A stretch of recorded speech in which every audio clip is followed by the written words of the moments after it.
Space is a $300 billion industry worldwide. NASA is actually a tiny percent of that.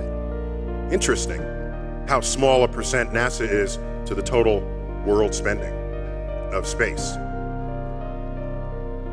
That little bit, however, is what inspires dreams. Every corporation in here with representatives to this conference, if you ever even touched a science mission, you lead off with that in your quarterly reports, in your annual reports. Because it inspires, it is the act of discovery that empowers nations and the world to undertake these activities. We know this.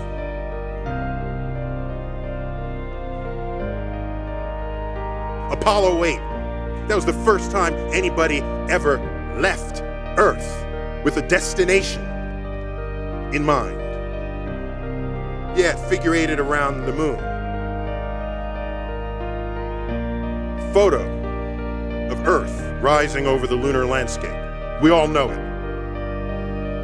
Earthrise over the moon.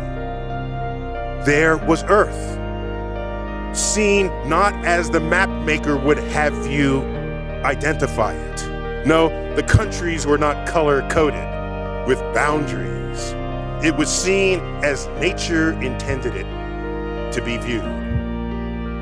Oceans, land, clouds. We went to the moon and we discovered Earth. I claim we discovered Earth for the first time. How does that affect culture? I got a list. The instant that photo comes out, that is the identifying cover picture of the whole Earth catalog. Thinking about Earth as a whole, not as a place where nations war, as a whole. 1970, the Comprehensive Clean Air Act is passed. Earth Day was birthed March 1970. The Environmental Protection Agency was founded in 1970. The organization Doctors Without Borders was founded in 1971. Where do you even get that phrase from? No one thought of that phrase before that photo was published. Because every globe in your classroom has countries painted on it. DDT gets banned in 1972. We're still going to the moon. We're still looking back to Earth. Clean Water Act, 1971. 1972, Endangered Species Act. The catalytic converter gets put in 1973.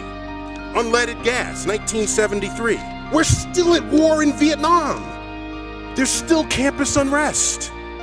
Yet we found the time to start thinking about Earth. That is space operating on our culture, and you cannot even put a price on that. That is a nation, that is a world reacting to a new perspective on what it is to be alive on this planet that we all share. We need to look at NASA not as a handout, but as an investment.